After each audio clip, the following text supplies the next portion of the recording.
suspira no rio beber, a minha alma suspira por ti, ó meu Deus, do Deus vivo. Minha alma tem sede de Deus, quando perante Ele estarei. Dia e noite meu choro tem sido meu pão, pois a mim dizem sempre: teu Deus onde está? Destas coisas me lembro y minha alma. En la mañana, en la tarde y en la noche, siempre contigo. 24 horas caminando con Dios. Son las 10:09.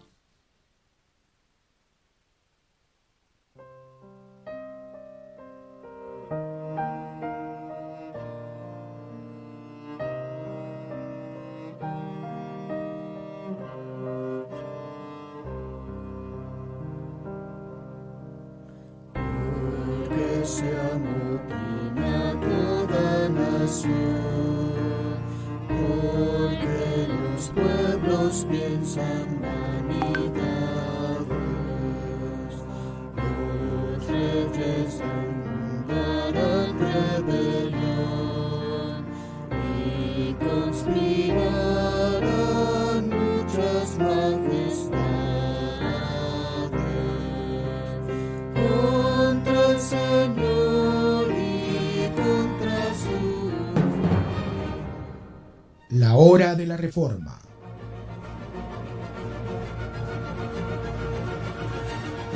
Bienvenidos a este espacio dedicado a conocer la fe reformada y su impacto en la historia.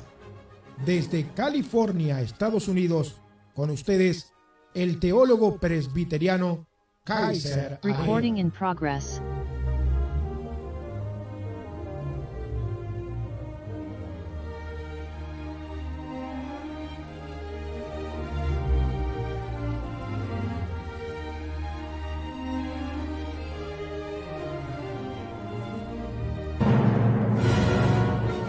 Muy bien, queridos amigos, Dios me los bendiga a todos ustedes. Una vez más, estamos dando comienzo al espacio La Hora de la Reforma. En el mes de la Reforma, qué bendición, queridos amigos, poder celebrar un mes más de la Reforma. Un mes más, un año más de la Reforma. Y bueno, dando gracias a Dios por todo lo que Dios ha hecho por medio de la iglesia, ¿no? A lo largo de la historia, Dios ha estado presente como ha prometido, Jesús ha estado presente, el Espíritu Santo ha estado presente como lo ha prometido por medio de la iglesia. A pesar de las adversidades, a pesar de las dificultades, Cristo estuvo, está y estará presente por medio de la iglesia. Vamos ahora a pasar a las palabras de nuestro querido hermano pastor César desde los Estados Unidos, exactamente desde California. Pastor César, un gusto una vez más tenerte en la programación La Hora de la Reforma, en el mes de la Reforma, donde le damos gracias a Dios por todo lo que Dios ha hecho y sigue haciendo por medio de la iglesia de Cristo Jesús. Y lo que se comenzó con los reformadores sigue vigente y seguimos con ese gran propósito, ¿verdad? Seguimos alzando la bandera de la reforma en el nombre del Señor. Pastor César, Dios te bendiga. Gracias, hermano. Un saludo a todos ustedes desde aquí de California. Exactamente. También a los hermanos que nos acompañan y nos van a seguir acompañando durante este tiempo. Y exactamente, mes de la reforma. ¿Por qué mes de la reforma octubre? Quiero que mis amigos evangélicos, algunos ya saben, usted dirá, bueno, pero ¿por qué tanta cosa en mes de la reforma? Bueno, sí es importante. Religión es importante. La religión, igual que la política, es importante. Nadie puede decir, bueno, a mí no me importa la política. ¿Por qué? Porque todo lo que hacen ellos nos afecta. Queramos o no, nos afecta. Impuestos, suben las cosas de la comida, trabajo, muchas cosas nos afecta. Así que tenemos que estar involucrados de una u otra manera. Religión es más importante aún, porque tiene que ver con la vida de uno, con lo que uno cree. O sea, decir, bueno, Cristo es relación, no religión, es una mentira. Cristianismo es una religión. Desde el momento que uno ora, sea de cualquier religión, ya es un aspecto religioso y obviamente espiritual. O sea, religión existe. Ahora, la cosa está, ¿cuál es la verdadera religión? ¿Usted practica la verdadera religión o está practicando una religión falsa? Entonces, la reforma tiene que ver con todo eso. Hasta 1517, recuerde esto, anótelo, hasta 1517, el mundo en Europa estaba dominada por una representación cristiana llamada la Iglesia Católica Romana. No había otra iglesia. No, no había otra iglesia católica o cristiana. No existían bautistas todavía, no existían reformados, peor evangélicos y pentecostales que son de aquí de Estados Unidos. Nada de eso existía. Así que la única iglesia que representaba a todos los cristianos, la Iglesia Católica Romana. Eso es así. Nadie lo va a negar, nadie lo puede negar. Y durante todo ese tiempo Dios estuvo actuando allí. Eso es historia. Así es. El problema de todo esto, que en el año 1517, 1500 años de historia de iglesia en Europa, hubo un gran problema, que la Iglesia Católica Romana prácticamente entró en una etapa de, diríamos, uh, corrupción total, tanto religiosa, espiritual, hasta económica y política. Mucha corrupción y una corrupción terrible. Eh, Europa estaba prácticamente más del 90% analfabetos. Toda la riqueza se centraba en la Iglesia Católica Romana. En ese entonces, Europa estaba bajo el Sacro Imperio Romano, que empezó en el año 88, en el año 800 después de Cristo, y duró hasta el año 1800 y algo después de Cristo. O sea, 1000 años, mire, 1000 años del Sacro Imperio Romano. Usted dirá, hermano, yo no sé qué es sacro. Sacro es sagrado, sagrado, del Sagrado Imperio Romano. Usted dirá, ¿y eso qué tiene que ver? Porque nosotros descendemos de ahí. En ese tiempo, todavía no venían a las Américas. España, Portugal, se repartieron el nuevo mundo, como se dice. Por eso que en Brasil se habla portugués, porque el brasileño, créame, no nació hablando portugués. Vinieron los portugueses. En el resto de México, Centro y Sudamérica, vinieron la corona de España. Por eso usted tiene el apellido que tiene, García, Águila, Aguilar, Ávila, y todos los nombres. Eso no vino de los incas o tampoco de los aztecas, nada, nada, nada. De los españoles, nuestrenses de España. Así que tenemos algo en común, somos una familia grande, ¿no? Como dice la abreviatura LATAM. ¿Qué es LATAM? Latinoamérica. Cuando yo leí LATAM la primera vez, dije, ¿qué será LATAM? Yo no entiendo. ¿De dónde sacan eso, mis hermanos? Esa abreviatura de Latinoamérica. Oh, recién entendí que era LATAM, porque no sabía qué es lo que era. Pero bueno, entonces, nosotros somos LATAM. ¿Pero de dónde viene eso? Viene de España. Entonces, uno dirá, y bueno, ¿y qué tiene que ver? Mucho. Porque nuestra cultura, nuestra idiosincrasia, nuestro lenguaje, bueno, nuestro lenguaje no es chino, es de España. Claro, cada región le da su acento, cada región le da sus palabras comunes, pero en realidad hablamos español. Nos entendemos de cualquier forma, nos entendemos. ¿De dónde viene eso? De España. Pero no solamente fue eso, fue la religión. Y la religión católica romana, donde hay bastante concentración, es en México. Mexicanos como dices, digno a grito de guerra, sí, pero sí, mexicanos también a grito de católico romano, ¿no? El catolicismo se enraizó de una forma increíble, hermano, increíble, todo es catolicismo. Y también en Sudamérica, en Perú, por ejemplo, catolicismo, estaba el virreinato, los virreyes, o sea, todo era, en ese tiempo había lo que se llamaba, lo que la religión del rey era la religión del reino. Si el rey era católico, oiga, todos tenían que ser católicos, en serio. Por eso que existe o existía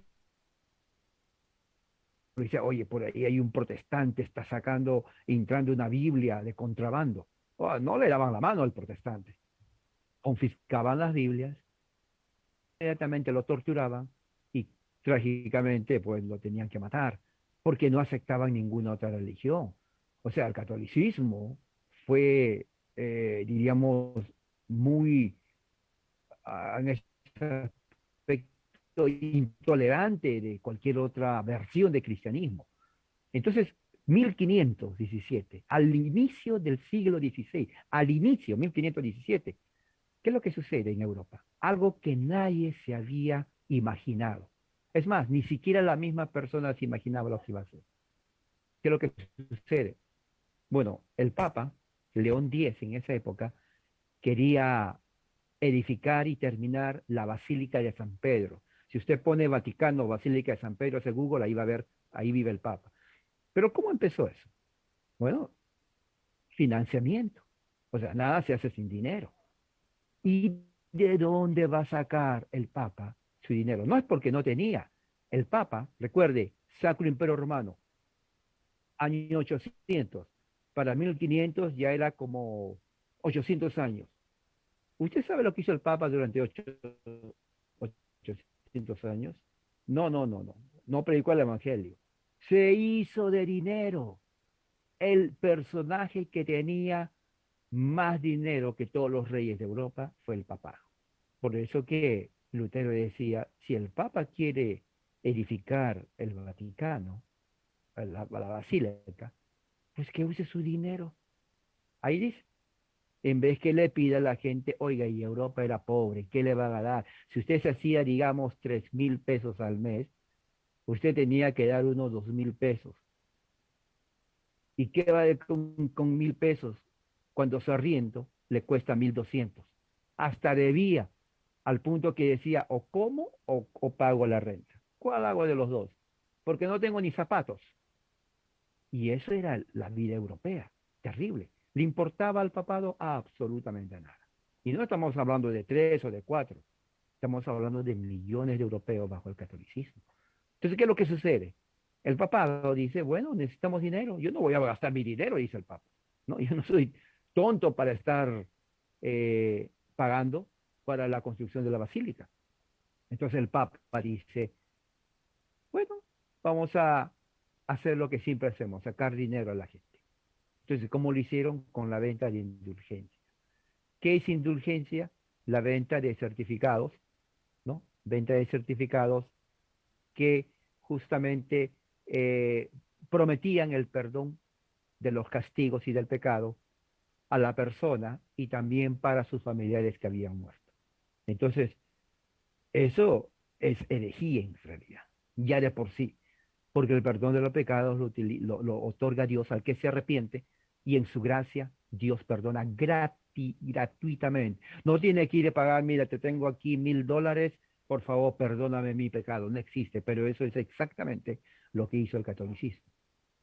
Llegó a los oídos de un monje agustino llamado Martín Lutero.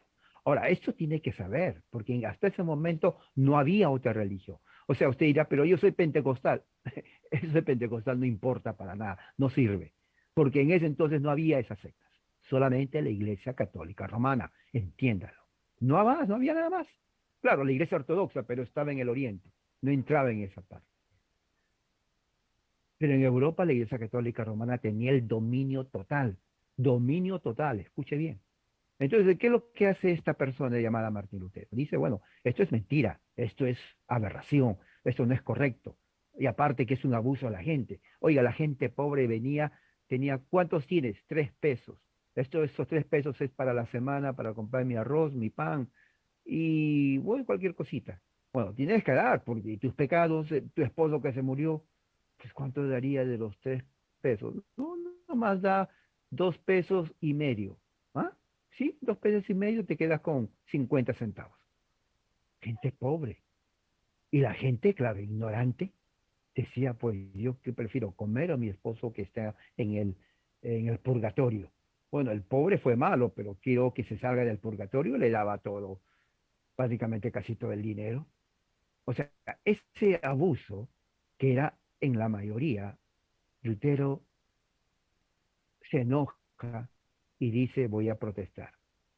Y él escribe 95 protestas, se llama tesis, y pone justamente el día vísperas de los santos, 31 de octubre. Ese 31 de octubre usted sabe que es la fiesta, bueno, es la víspera de los santos, porque el 1 de noviembre es la fiesta de los santos, de los que ya murieron. Si usted es católico romano, y yo sé que usted va a ir, bueno, hay católicos que ni siquiera se acuerdan, pero el 1 de noviembre le voy a recordar a usted católico. Yo también conozco eso porque he sido católico. 1 de noviembre, si usted tiene muertitos en su familia, tiene que ir a la misa, ponerle velas al muerto de su familia, porque es el día de los muertos, de los santos. Entonces Lutero inteligentemente dice 31 de octubre, la víspera, porque mañana se van a levantar todos, van a ir a la iglesia, voy a poner mis tesis. Cuando vengan a la iglesia primero de la mañana, lo primero que van a encontrar las 95 tesis, porque él quería que la gente lea. Y leyó. Y dijeron, oye, mira, aquí dice que no hay que necesidad de dar dinero para que Dios nos perdone. Sí, pero yo di mis 1.000 pesos, me quedé con 1 peso. ¿Qué voy a hacer? Bueno, ya diste, pero ya no des más. Entonces, eso enojó al Papa. Y dije, aquí hay algo que nos está arruinando el negocio. Tenemos que sacarlo, porque, oiga, necesito dinero. Yo no voy a gastar mis riquezas para la Basílica de San Pedro. Yo soy papa, yo necesito tener más dinero. Así que los pobres den, pero este monje ya me enojó. Sáquenlo. Claro, el papa pensaba que Lutero se iba a ir, pero no sabía que Lutero tenía una misión, no tenía miedo a nadie. Y fíjese, ni Lutero sabía lo que estaba haciendo. ¿En qué sentido? Me refiero, no sabía lo que iba a ocurrir, la repercusión. Pero ese día 31 de octubre, 1517, a partir de ahí en adelante, y todo lo que viene, en ese preciso momento, ya la iglesia, primeramente, Europa ya no es el mismo, a partir de ahí. No, y es cierto. Porque había la imprenta, antes no había imprenta, la imprenta comienza a imprimir todas las 95 tesis de Lutero y los manda a toda Alemania, inclusive traspasa Alemania, va a Europa, y ¿saben en dónde cae, en qué manos cae? En manos de los príncipes. Ahora, los príncipes estaban enojadísimos con el Papa, porque cada país tenía que darle su ingreso bruto al papado. ¿Se imagina usted? Supongamos que usted es presidente. A ver, ¿presidente de dónde es? Supongamos que es presidente, a ver, un país. Bolivia. Supongamos Bolivia. Hermanos bolivianos, supongamos Bolivia. Y usted es presidente y le llega una carta del Vaticano diciendo, bueno, presidente boliviano, y tu dinero anual bruto, ingreso bruto, es que yo necesito hacer un puente en Bolivia. No, no, no, nada de puentes. Primero es el Papa. Envía tu dinero al Papa. Usted no va a hacer puentes, tiene que mandar el dinero al Papa, porque de ahí vivía. Él es el emperador, el Papa del Sacro Imperio, se llama Sacro Imperio Romano. Todas las naciones de Europa tenían que pagarles al Papa un diezmo, y era cantidad de dinero. Aparte de los que los pedían los curas en las parroquias, ¿no? El cura era un sinvergüenza. No, ser cura era un gran negocio, créame. La mejor profesión en la Edad Media era cura. No pagaba arriendos, podía tener concubinas de lo que sea, y también las ofrendas o diezmos era para usted, parte de eso. Así que la mejor profesión, ser cura, punto. Y bueno, y usted es cura, el Papa le ayuda a usted. Entonces, toda esa corrupción, Lutero dijo, no, aquí se tiene que terminar. Él solamente estaba atacando las indulgencias, pero cuando los reyes, los príncipes de Europa agarran y lo comienzan a leer, dice, este hombre se está rebelando contra el poder papal, lo voy a apoyar. A mí también ya me cansó el poder papal, pero ellos lo hacían políticamente. Entonces, ¿qué es lo que sucede? Europa se divide. Los que están a favor de Lutero y los que están todavía, bueno, de miedo, bueno, si me opongo me va a matar Carlos V, emperador del Imperio Romano. Y justo se divide Europa, la cantidad de católicos, cuando ellos se dieron cuenta de lo que Lutero hacía, dejaron la Iglesia Católica, entraron a las parroquias de sus pueblos, estoy hablando, no una parroquia, casi de todo el pueblo de Alemania, de Ginebra, de Suiza, de Francia, de Austria. No entraron a cantar, destruyeron cantidad de estatuas de las iglesias católicas romanas. Sacaban a los curas desnudos. Dijeron no queremos más catolicismo. O sea, hubo una revolución. Claro, la gente dirá, pero es mucha violencia. Pero imagínense, 1500 años de opresión religiosa. Nadie más lo había hecho como...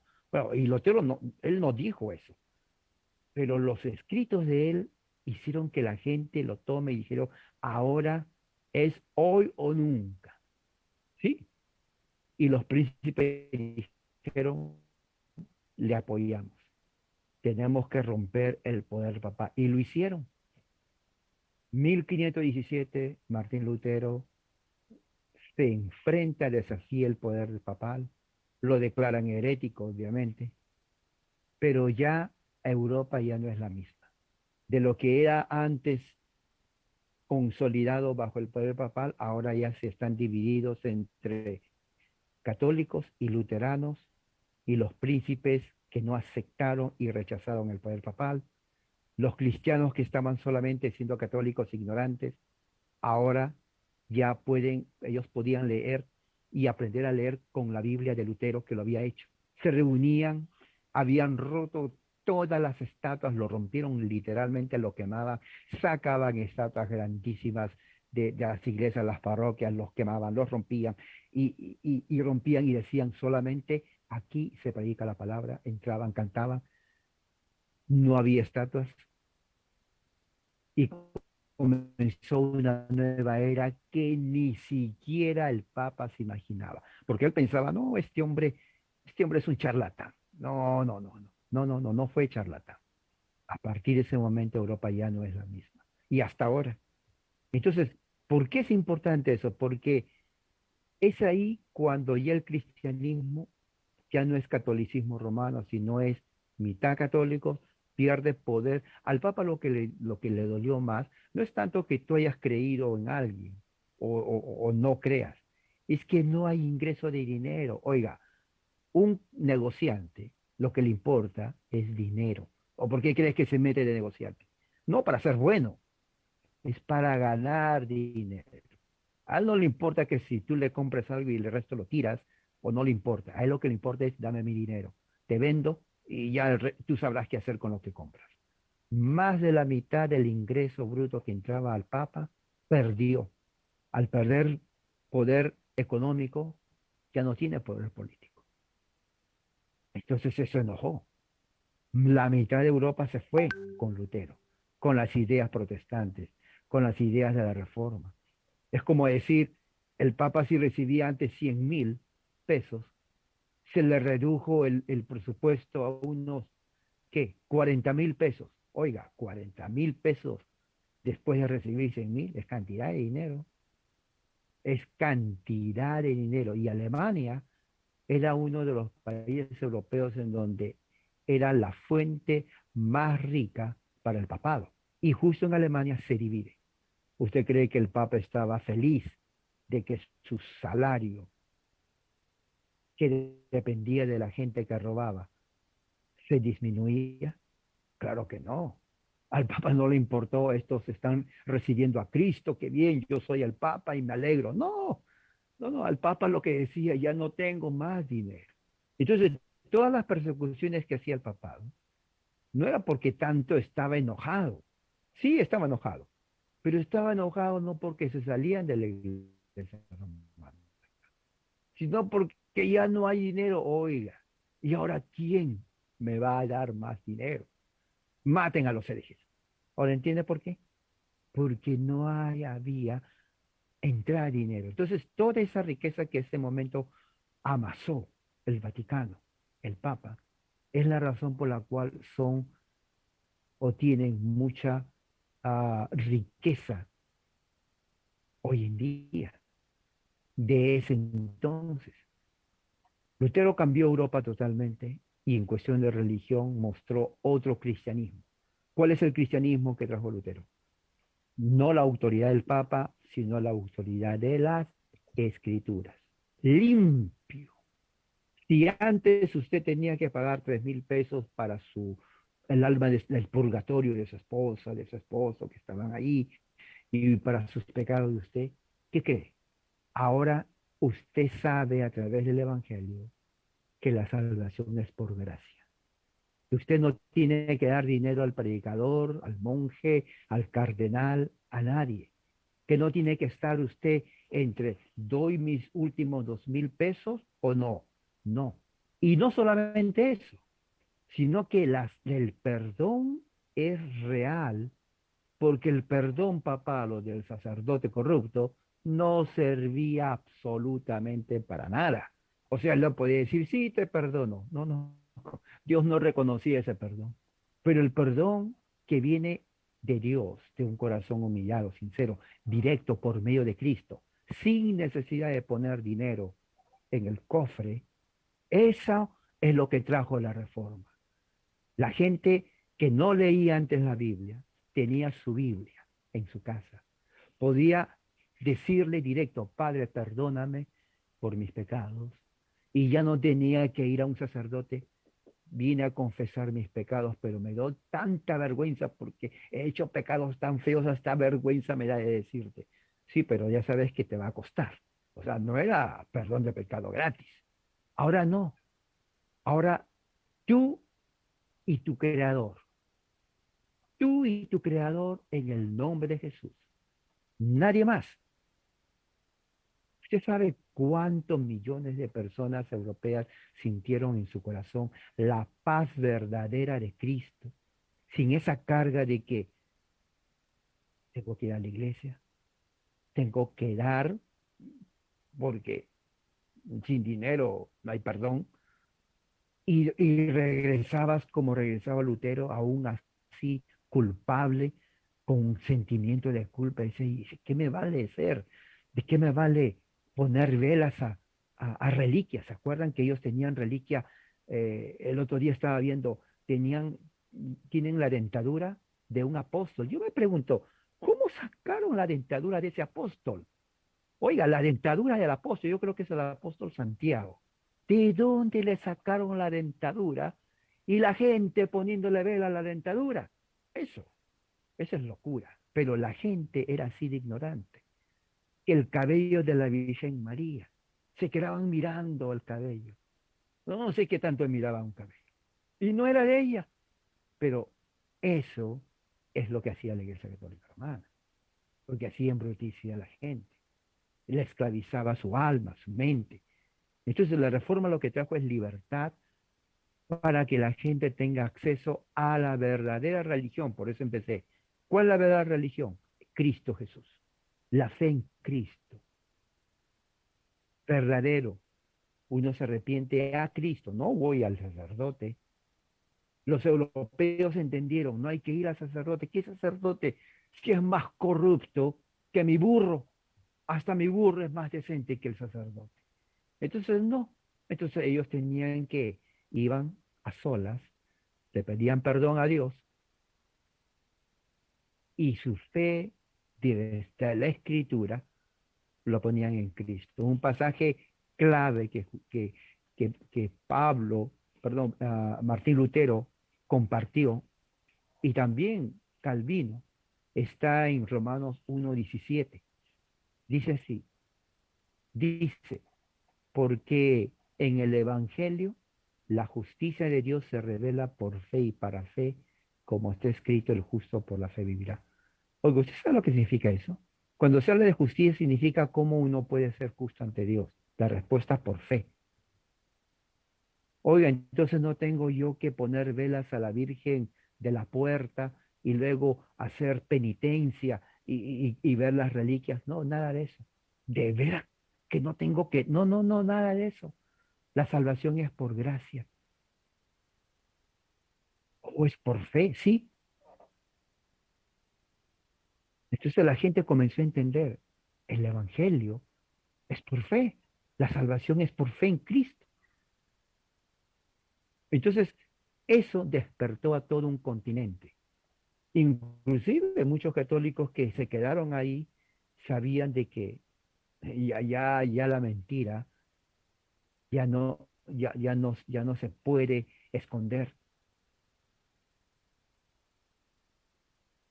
La salvación por gracia, por medio de la fe en Jesucristo y solo en Él, sin necesidad de confesar nuestros pecados a un hombre corrupto que nos da falsas esperanzas de perdón de pecados y de salvación, y lo peor, hay que dar dinero. Entonces, esto traté de resumir lo que es los efectos de la reforma. ¿Se dan cuenta? Aún inclusive, esa es la razón por la cual después, siglos después, grupos evangélicos, si usted es evangélico, si usted sabe, ¿no?, que hay que ir directo a Cristo, a Dios a través de Cristo. ¿Pero de dónde viene eso? Justamente de la reforma. Pero claro, hay más, como por ejemplo, una vez que uno es salvo, ¿qué pasa con mi familia? ¿Qué pasa con mis hijos? Las escrituras enseñan, como enseñaban los reformados, que los hijos son parte del pacto y que ellos también reciben el sello y señal del pacto, que es el bautismo. Entonces todo comienza a cambiar desde el punto de vista bíblico. Y millones de personas llegaron a la verdad. Bueno, entonces aquí yo quiero terminar. Espero que usted haya entendido. Cualquier pregunta entonces lo puede hacer, y que la gracia de Dios sea con usted. Amén. Preciosa historia, la verdad. Historia que nos pertenece a nosotros los cristianos, ¿no? Que lamentablemente, como hablábamos hoy en privado, muchos que dicen ser cristianos no hacen parte o no quieren hacer parte de esa historia. Muchos la desconocen, otros simplemente la rechazan, pero es parte de la historia del cristianismo, ¿no? O sea, como cristianos deberíamos de sentirnos parte de esa historia, y no solamente sentirnos, sino que nosotros tendríamos que alzar la bandera también de la reforma y seguir con eso que estos grandes hombres de Dios como Lutero, y como tú hoy, no sé si fue hoy que publicaste, bueno, me parece a las 22 horas, se ve que fue ayer, de Martín Lutero y Zwinglio, ¿no? Sí. Que ellos, ¿verdad? Antes que Calvino, revolucionaron todo, como tú bien lo decías recién, revolucionaron toda Europa. Y son parte no solamente de un cambio en la religión, sino que un cambio cultural, ¿no? Porque lo que hoy conocemos como la democracia y incluso forma de gobiernos, nacen con esta revolución que inician estos hombres, que, como decías tú, ellos ni siquiera quizás imaginaban las dimensiones de sus acciones, ¿no? Eran como un David, que lanzaron una piedra, ¿verdad? Una piedra insignificante, una piedra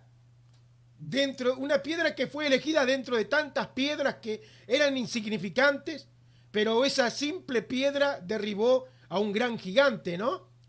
Y fue así que sucedió con estos hombres. uno más dentro de tantos sacerdotes que tuvo la Iglesia Católica, uno más dentro de tantos que quisieron hacer un cambio, como lo fue también